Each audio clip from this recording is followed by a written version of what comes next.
tantas cosas verdaderas, ciertas y hermosas, como para andar copiando cosas que no son nuestras.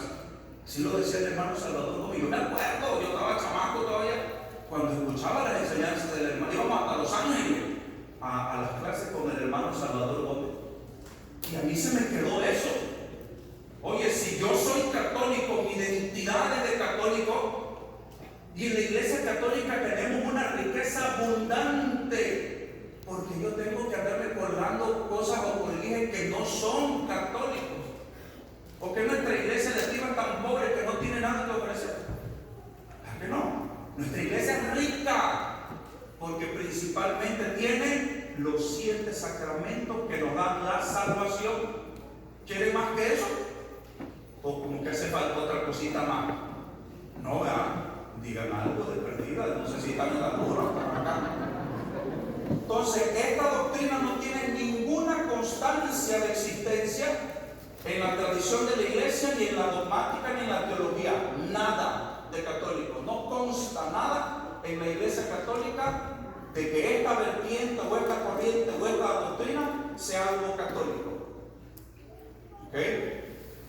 Entonces, lo repito, algunos padrecitos, ¿verdad?, empezaron ahí con buena voluntad, porque esto no es que sea malo, que ellos lo hayan hecho por maldad, no. Muchos queriendo ayudar introdujeron algo que era un error. ¿Ok?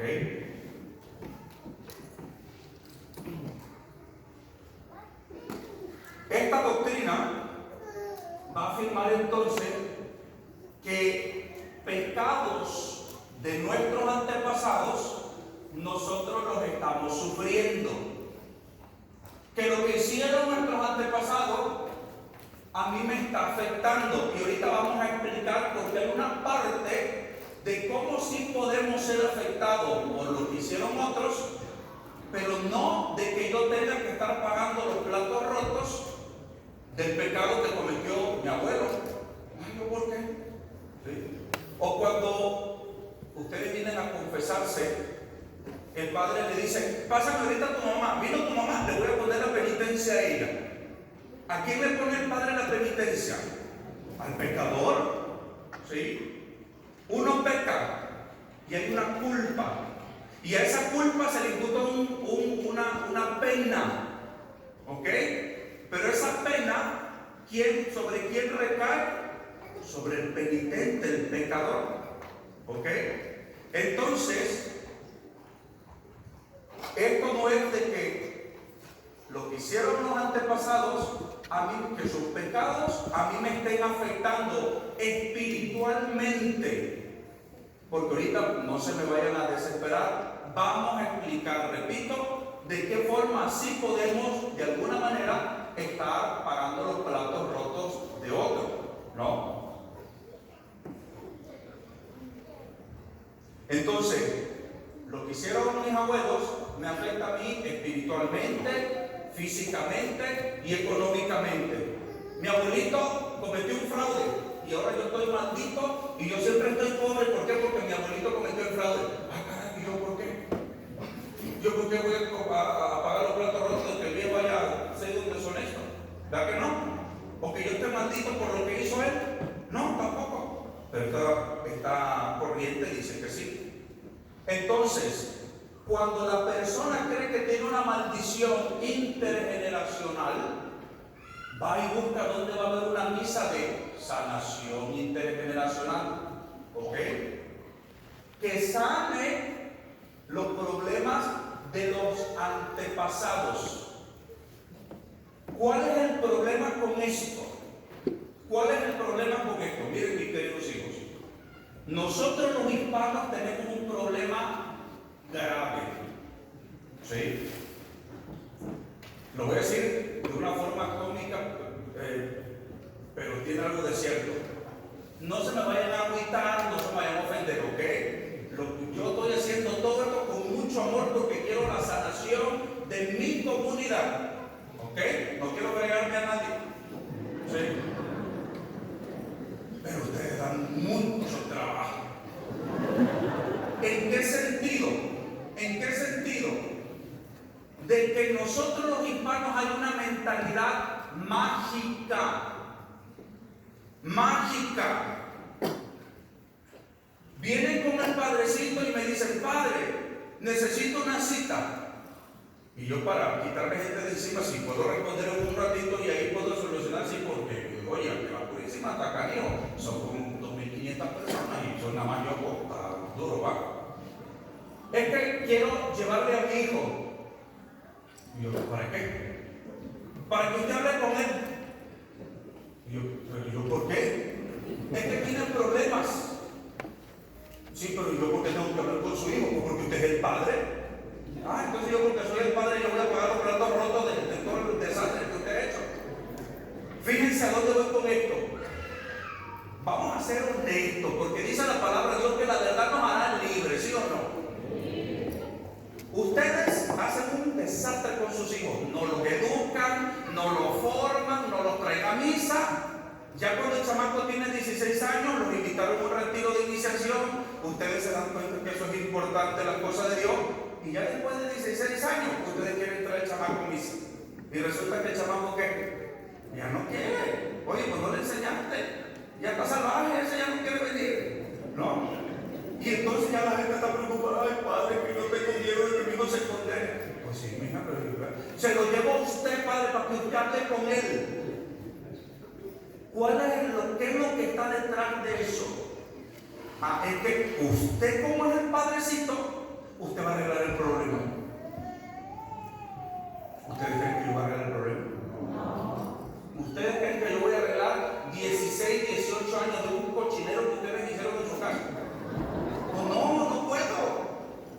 En el matrimonio viene la gente: padre, necesitamos una cita porque tenemos problemas matrimoniales. Sí, ven, amigo, yo estoy aquí con todo mi corazón para eso.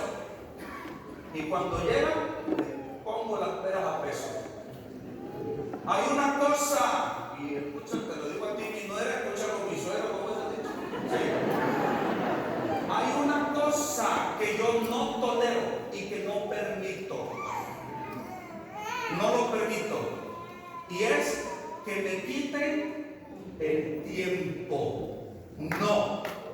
Porque hay gente que sí quiere trabajar. Porque hay personas que se están muriendo en los hospitales porque hay necesidades. Y hay gente que viene a la iglesia porque creen que el padrecito es el que va a agarrar una varita mágica y le va a hacer así, ¡ping! Y ya todo el desastre, los cochineros que ustedes tienen en su vida, ya van a salir renovados, ya felices de la vida. No. ¿Y en qué acabamos los sacerdotes?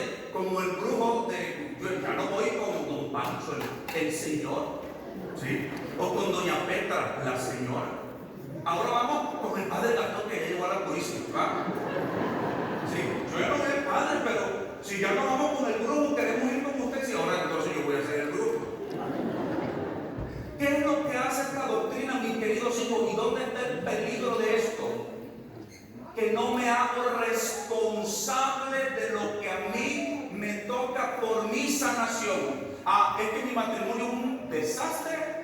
Porque mi tatarabuela era una tremenda. Y ahora, como ella es un cochinero, yo estoy. Entonces, padre, una misa de sanación para que se sane esto en mi vida. Y entonces le aventamos la vaina a la abuela. Y yo me era feliz en la casa sin hacer nada. No, mijito, esa onda no está haciendo. No. He tenido de llamadas de teléfono de matrimonios. No quiero quemar a nadie, no voy a decir nombre, pero he tenido muchas llamadas. Y siempre les pregunto algo. ¿Ustedes son de la Purísima? Sí, padre. ¿Ustedes vienen todos los domingos a misa? Sí, padre. ¿Ustedes estuvieron aquí el día que vino el doctor Izaguirre? No, padre. ¿Y entonces? Vino un doctor experto en psicología que dio unos consejos maravillosos, prácticos, para ponerlos en práctica en el matrimonio. La Purísima estaba vacía. Estábamos los organizadores, yo allá sentado, yo otras tres doñitas por aquí, solas como viudas. ¿Dónde está la gente que tiene tanta urgencia por salvar su matrimonio? No, es que le vamos a hablar al padre Gastón, que con el doctor Izaguirre nos va a decir que nosotros tenemos que hablar, tenemos que dialogar, que tenemos que no sé qué cada sábado y, no, qué flojera, pero vamos con el grupo que trae la sotana y la cosa está acomodada. Y entonces el padre que nos haga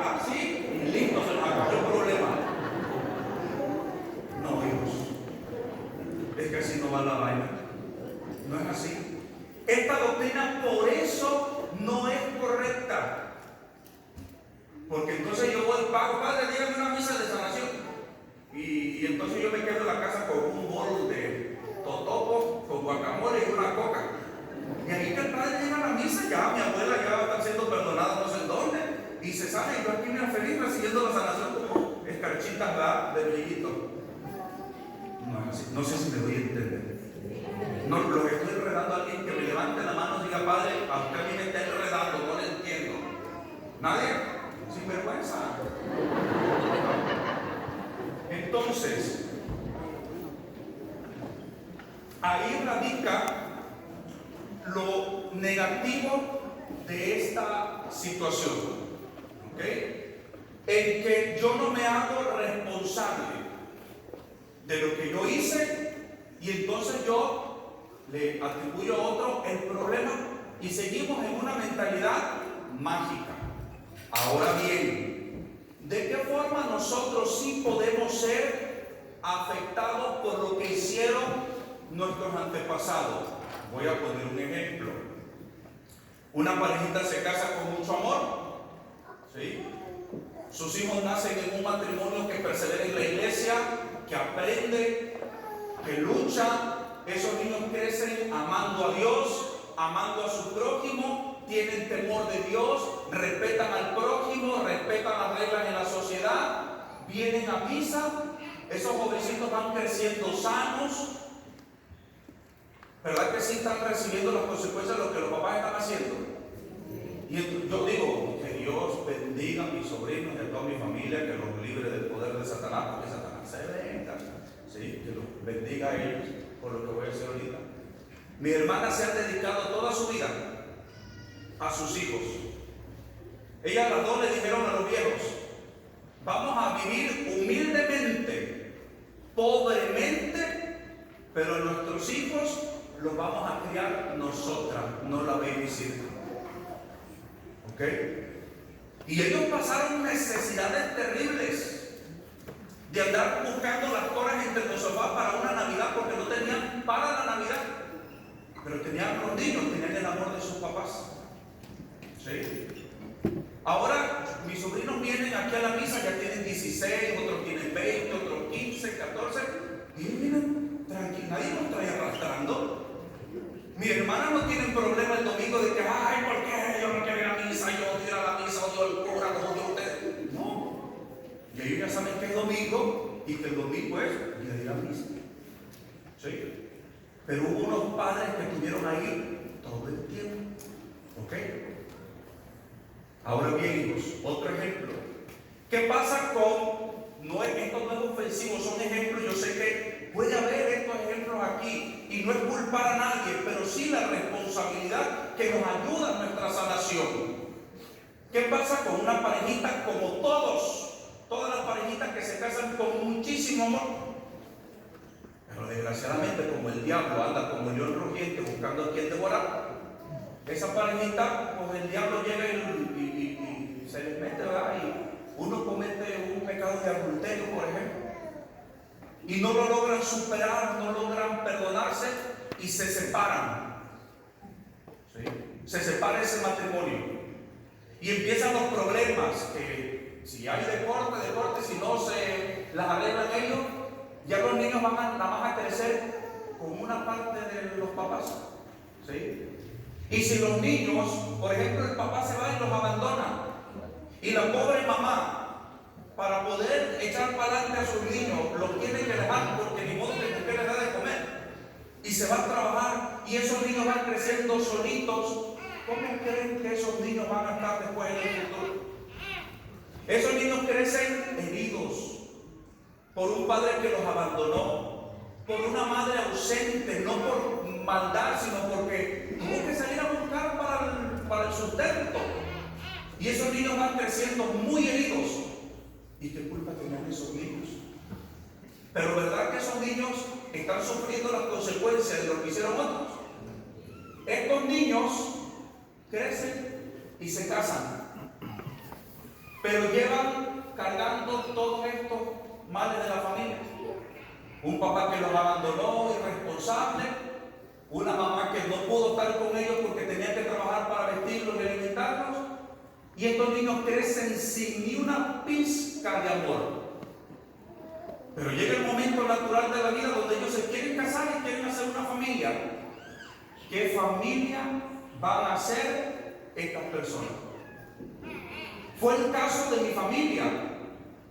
Por ejemplo, mi abuelita, en mi familia, por parte de mi mamá. Ay Dios, se me ocurrió el teléfono, me van a estar escuchando.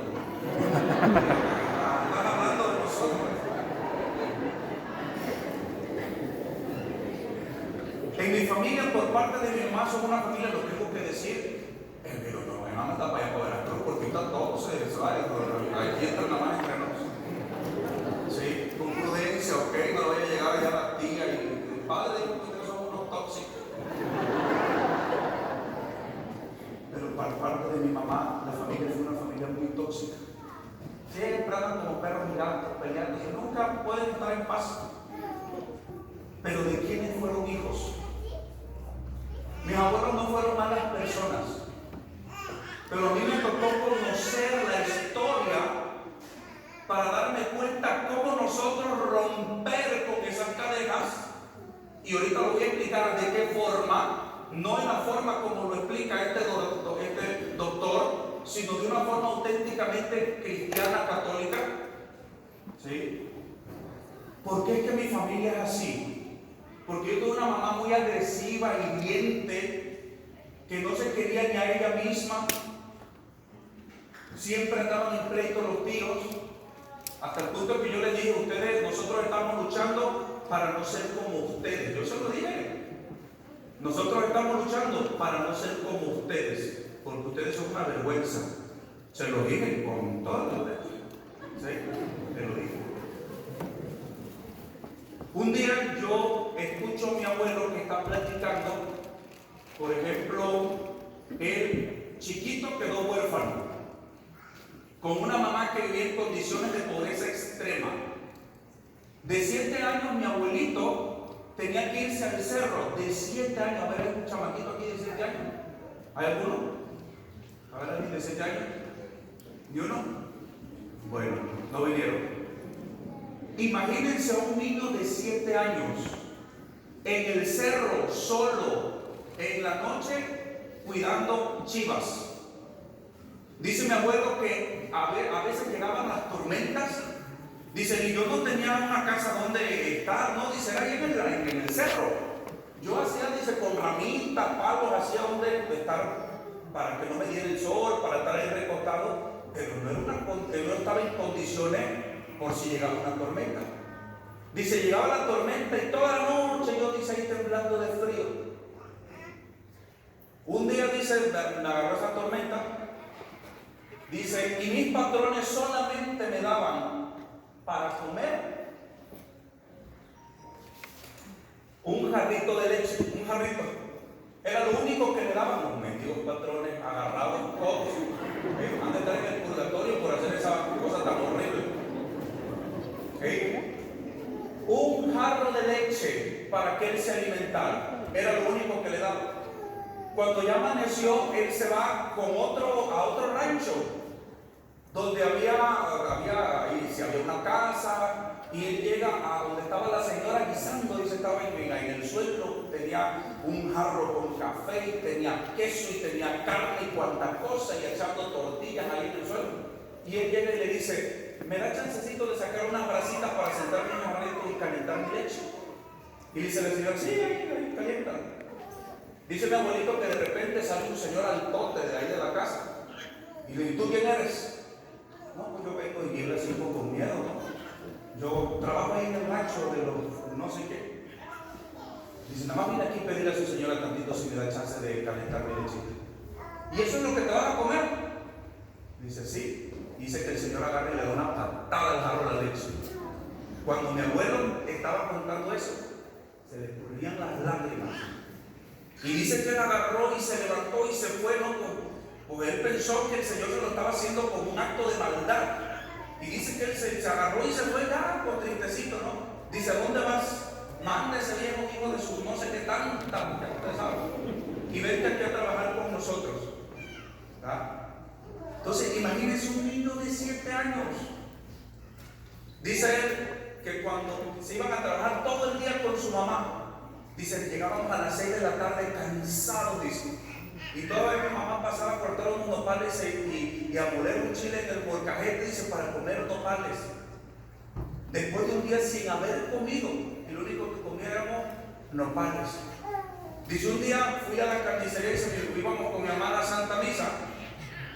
Y le dio su mamá un centavito que no alcanzaba más que para un caramelito de esos de azúcar quemada, ¿no? Y que le dice, su mamá, ten, hijo, tu domingo, un centavo, ¿no?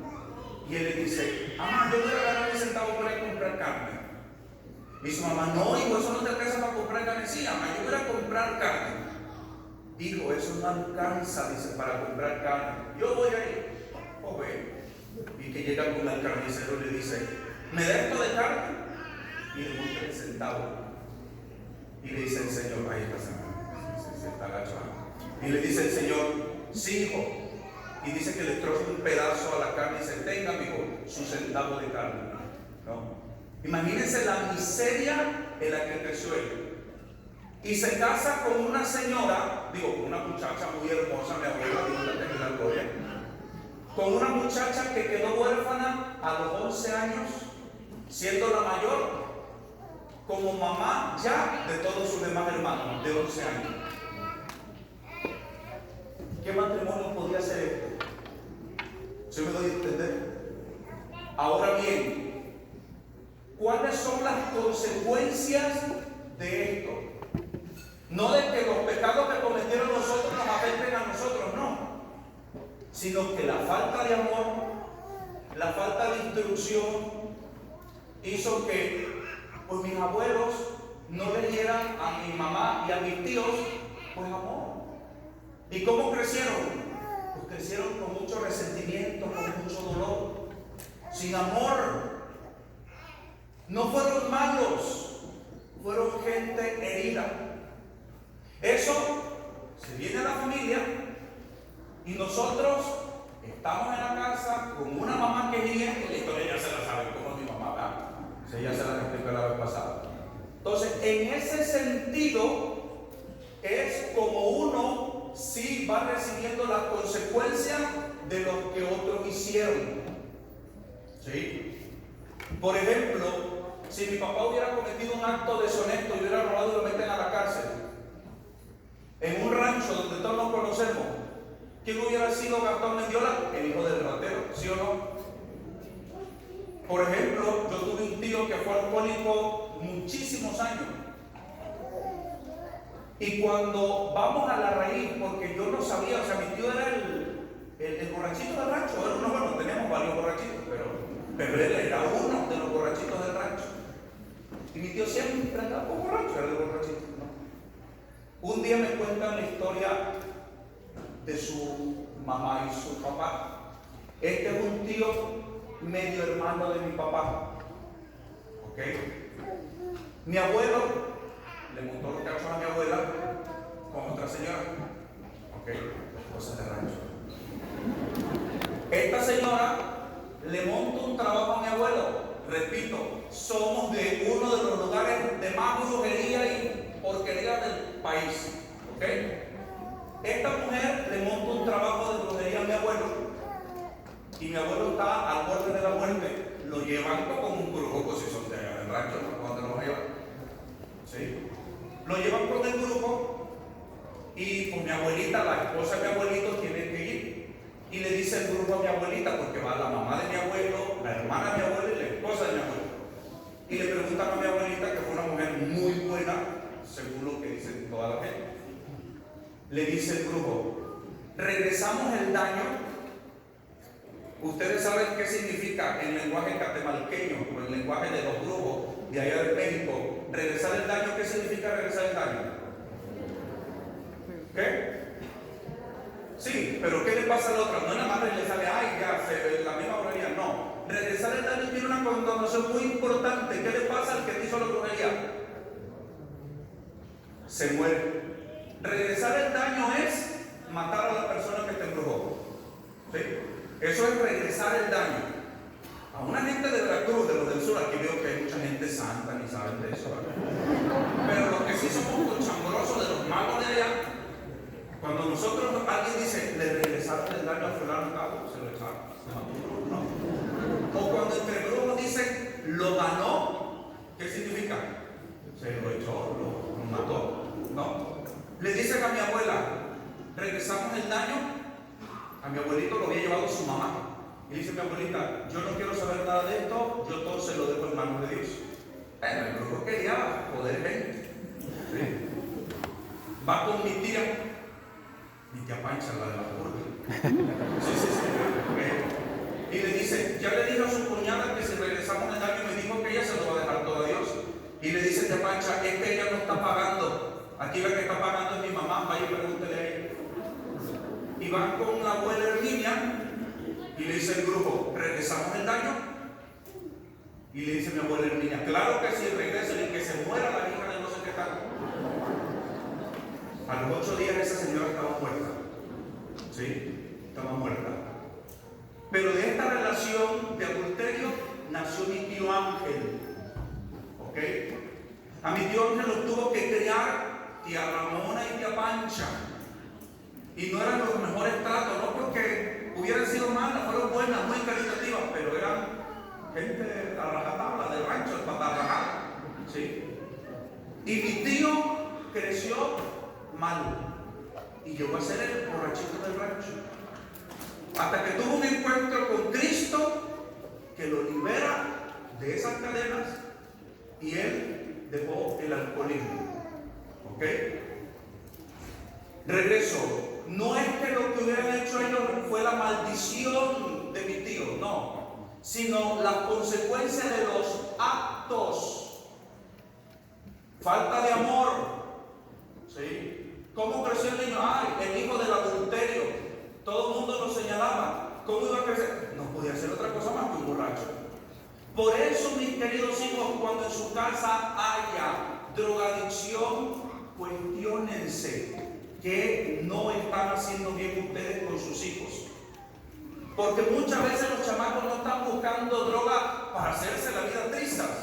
El joven está buscando algo con que aminorar el dolor, el vacío que siente. No hay justificación. Pero hay jóvenes que en su casa no tienen la comprensión de nadie, ni el cariño, ni el amor. ¿Y por qué? Porque nosotros tampoco lo sabemos. Yo aprender a decir te amo, a mí eso me tragaba aquí en el carnate. Bueno, a ustedes sí se les hace muy fácil decir te amo, ¿verdad que no?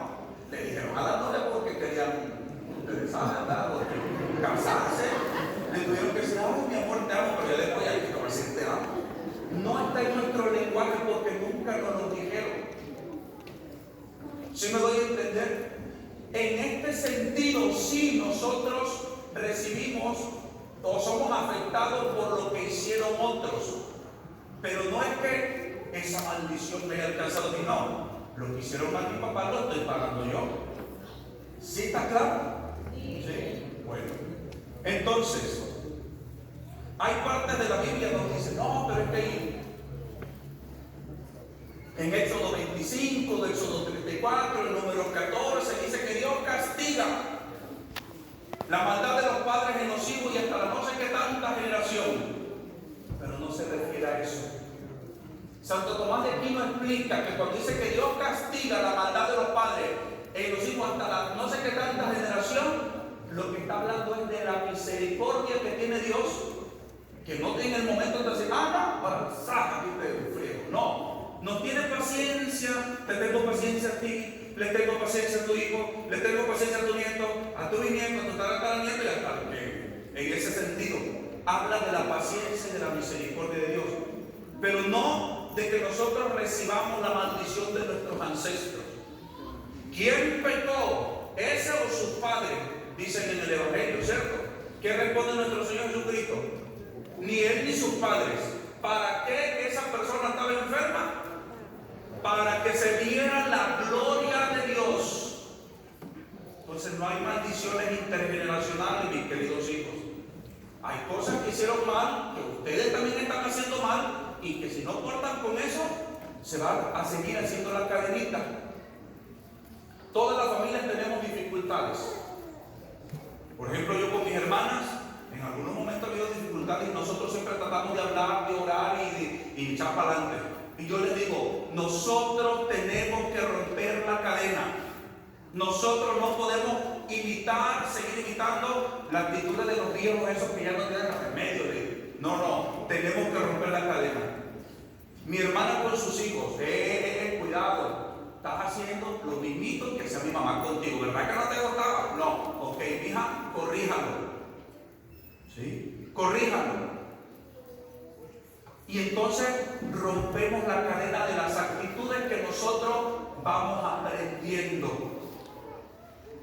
En una familia deshonesta, ¿cómo van a ser los hijos? Deshonestos. Pregúntenme si yo algún día fui ratero. No, hombre. Pero desde chiquito mi mamá decía así: pobre de ti, así siempre, pobre de ti como me traigas algo que no sea tuyo, que sea ajeno. Porque primero te voy a poner una arrastrada y luego te voy a llevar a que pases la vergüenza y regrese lo que te robaste. Pregúntenme si yo hice algo así. Una vez hice una calabaza, pero no fue porque yo haya querido, sino me dijeron unos amigos: vamos, hay una milpa que ya picaron todo, vamos. Mira, vamos. Y de repente veo que viene allá doña Hilaria, ¿verdad? Y yo con un poco de calabaza a medio camino, yo muy tranquilo. Y llega doña Hilaria y me dice: ¿y esa calabaza? ¿Por qué no la agarraste? Y yo: pues dicen que ya está libre aquí. No, ¿quién te dijo eso? Esa calabaza son mías. Ay, pero esa calabaza yo no sabía. Pero no, robar jamás. Burlarse de alguien por un defecto físico, por alguna condición. No, hombre, ¿para qué quiere? Mi mamá decía: uno nunca se burla de alguien por un defecto físico. Uno nunca se le queda viendo a alguien porque tiene alguna deformidad o lo que sea. Nunca. Uno respeta, decía mi mamá. Mira, la vieja también tenía cosas positivas, no es malo. Uno respeta. Uno trata con caridad a las personas. Uno ayuda a una viejita a pasarse en la calle. ¿Sí? Eso lo aprendimos desde la casa. Pero también desgraciadamente aprendimos muchas cosas negativas que ahora nosotros nos toca decir. Rompemos la cadena. ¿Sí está claro, mi querido hijo? Por último, no sé, ya son las 2 de la mañana. Por último, las misas de sanación. Ay, Dios mío, querido. Y malo de los grupos de oración aquí, les repito, yo no tengo nada en contra de la renovación carismática. Yo nací en la renovación carismática, ¿ok? Amo la